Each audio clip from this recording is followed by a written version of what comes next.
dans ce domaine.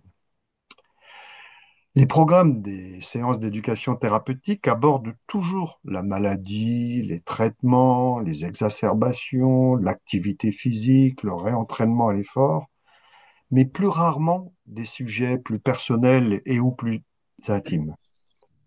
C'est la raison pour laquelle aujourd'hui nous avons décidé, avec Santé Respiratoire France, de vous proposer d'aborder trois sujets moins souvent mis en avant dans ces séances d'éducation, que sont la gestion du stress, la vie intime et la sexualité, la fin de vie et les directives anticipées.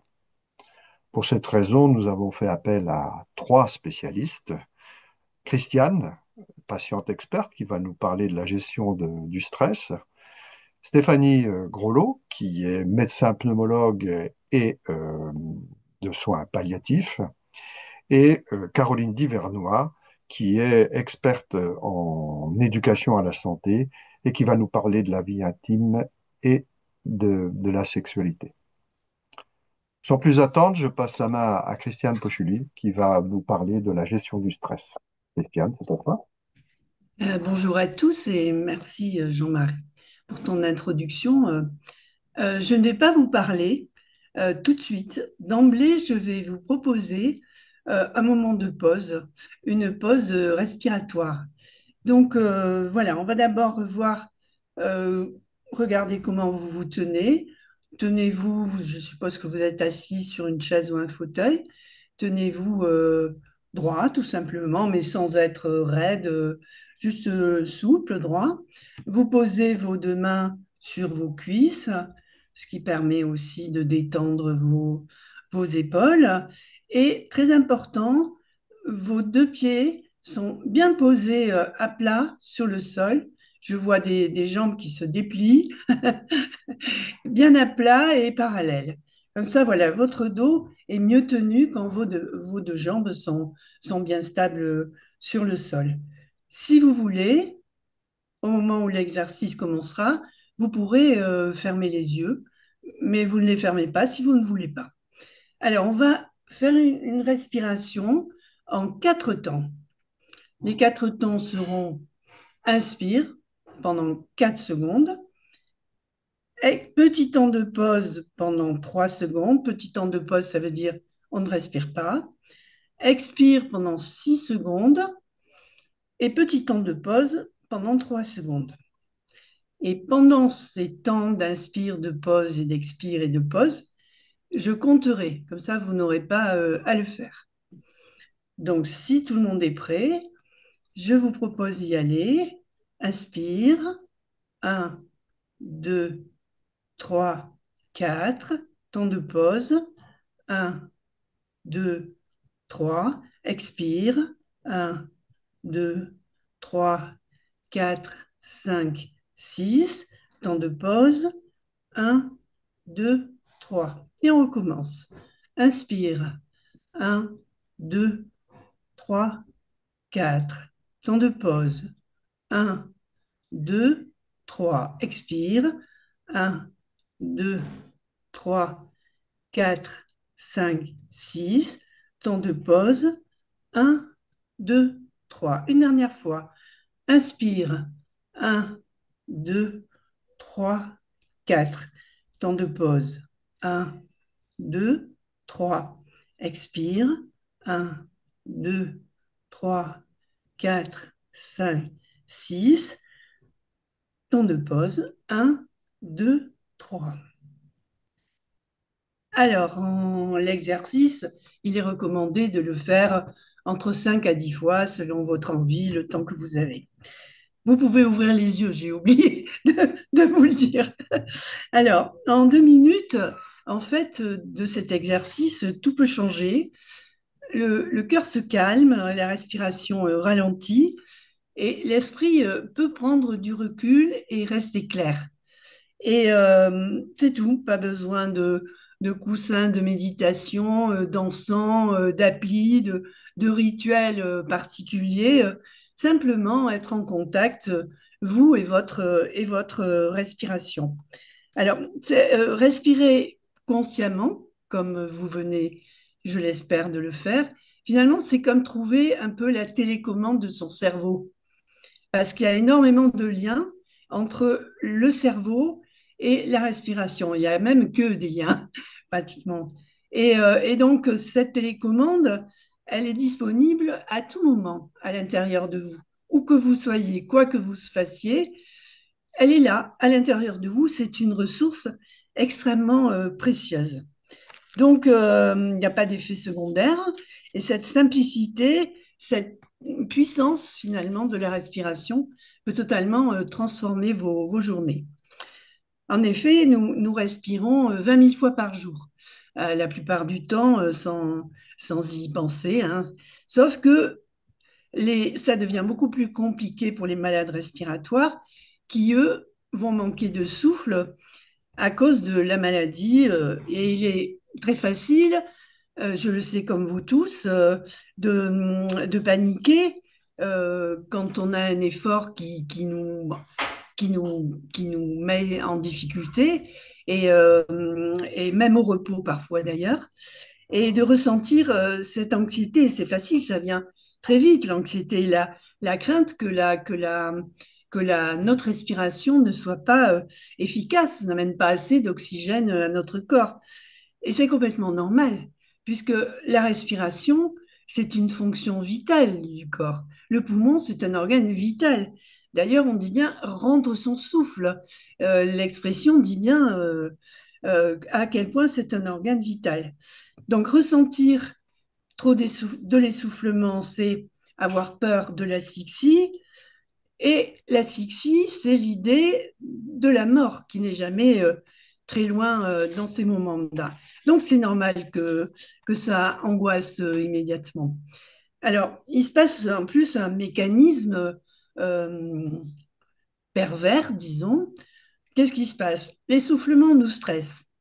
Immédiatement, le stress nous essouffle encore plus. Le stress augmente encore et donc la respiration devient de plus en plus difficile. Donc les deux, en fait, stress et essoufflement se répondent et ça fait un cercle vicieux qui se met en place et qui nous affole et qui nous asphyxie. Et donc voilà, c'est pour ça que c'est important d'avoir un outil qui permette de sortir, de casser ce cercle vicieux dans les moments où on en a besoin. Alors, je voudrais juste faire une parenthèse sur le fait de dire que ce n'est pas la seule crainte, hein, que l'on peut avoir quand on a une maladie respiratoire, c'est-à-dire l'essoufflement. On a bien d'autres sources d'anxiété et d'angoisse, hein. Je vais en citer quelques-unes. On a peur de ne pas suivre le même rythme que les autres. On a peur de perdre son autonomie. On a peur des crises de la maladie, des exacerbations. On a peur du regard des autres. Bon, c'est impossible de les citer toutes, hein, puisque nous en avons en commun, mais chaque personne a aussi ses propres sources d'anxiété et de peur. Donc, si le stress empire nos problèmes respiratoires, apprendre à le lâcher, ce fameux stress, est donc un enjeu absolument central de notre bien-être physique, émotionnel et aussi mental. Alors, que faire pour faire redescendre le stress quand il arrive ou alors éviter qu'il monte quand il se pointe? Eh bien, il y a des pratiques qui sont confirmées par la recherche médicale.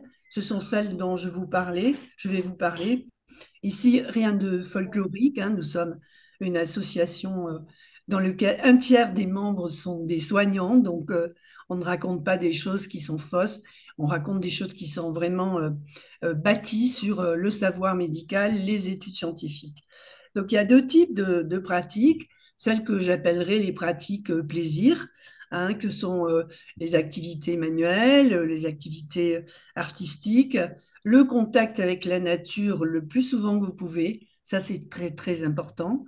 Et puis une activité physique, mais toujours pareil, de plaisir, comme la marche à votre rythme, le yoga, voilà, des choses qui se font lentement avec le respect du souffle. Voilà pour les pratiques plaisir. Et puis, donc, il y a, comme je vous l'ai montré au début, des pratiques de respiration lente et consciente. Parce que finalement, on est souvent gêné par notre respiration, mais quand on prend vraiment le temps de l'écouter vraiment, cette respiration, totalement l'écouter, sans avoir l'esprit qui s'affole et qui part dans tous les sens. Et donc, dans ces pratiques de respiration consciente et lente, il y a la sophrologie, la cohérence cardiaque et la méditation de pleine conscience. Je précise de pleine conscience parce qu'il y a beaucoup de formes de méditation, mais la pleine conscience, elle a été beaucoup étudiée dans des études et elle est entrée à l'hôpital maintenant. Elle a fait largement ses preuves. Voilà, donc les bienfaits vont être les quatre bienfaits principaux que j'ai moi-même vécu, puisque moi je médite depuis de nombreuses années maintenant.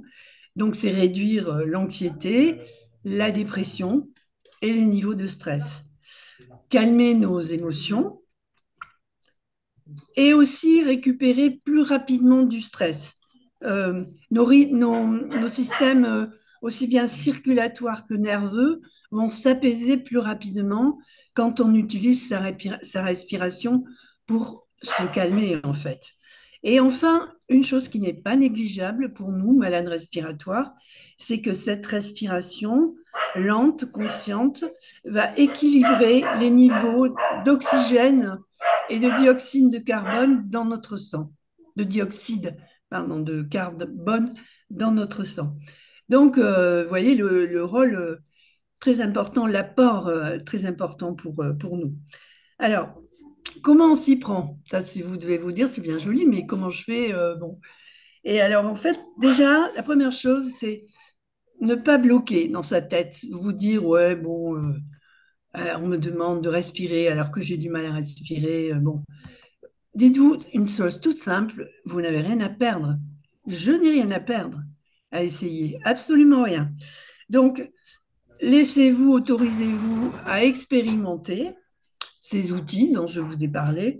Alors, on les trouve facilement maintenant. Il y a les applications, l'application la plus téléchargée en France, c'est Petit Bambou. Donc, vous voyez, on est il y a 10 millions ou 12 millions de téléchargements maintenant.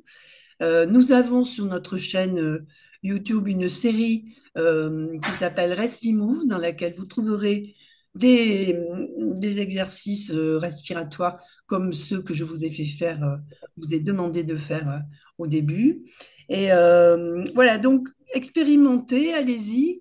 Et une fois que vous avez expérimenté, forcément, vous allez avoir une technique qui va vous convenir, qui va vous parler mieux. Eh bien, vous choisissez celle-là.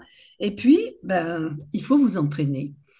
Parce que le travail sur le stress, sur le mental, ça demande la même chose que l'activité physique pour le corps. Et donc, ce n'est pas tellement la quantité que vous allez faire tous les jours qui est importante. Ça ne sera peut-être même pas tous les jours, mais c'est la régularité surtout de la pratique qui va faire que, au fil du temps, le cerveau va s'éduquer réellement et il va apprendre à garder son calme dans les situations de stress et à gérer la situation présente avec un petit peu plus de recul. Voilà. Et je me dis quand même, en entendant ce que je vous dis, que vous pensez peut-être, c'est bien joli tout ça, mais moi, quand je suis complètement essoufflée, qu'est-ce que je fais? J'ai pas le temps de m'asseoir, de me mettre droit demain, de respirer en quatre temps. C'est pas possible. Donc, il y a une technique toute simple. Je ne vais pas vous le demander de la faire parce que vous n'êtes pas essoufflé, a priori, en m'écoutant. Je ne vais pas vous demander de faire 3 fois le tour de la pièce pour revenir essoufflé. Mais pardonnez-moi, je plaisante, mais voilà, c'est l'autodérision et qui fait du bien des fois. Euh, voilà, je vous montre. Vous inspirez et vous gardez un peu de place et vous inspirez encore un peu et vous vous videz le plus possible. Et quand vous expirez, vous pincez vos lèvres comme si vous faisiez un bisou, comme ça. Ça s'appelle expiration lèvres pincées parce que ça aide l'air à sortir de vos poumons. Et si ça aide l'air à sortir de vos poumons, ça fait de la place pour un air tout neuf, plein d'oxygène. Donc, dernière fois,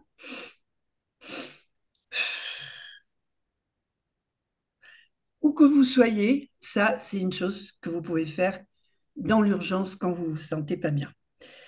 Et pour conclure, une dernière chose quand même qu'il est important de vous dire, c'est que si vous constatez que votre essoufflement est beaucoup plus important que d'habitude, alors bien sûr, le stress est un grand responsable, on l'a vu, mais pas forcément. Donc il y a quand même une petite question à vous poser. Est-ce que c'est plus que d'habitude? Est-ce que j'ai d'autres symptômes associés? Est-ce que je tousse plus? Est-ce que je crache, etc. Voilà, parce que ça peut être aussi le début d'une crise de la maladie, d'une exacerbation. Et ça, ce sera l'objet de notre prochain webinaire.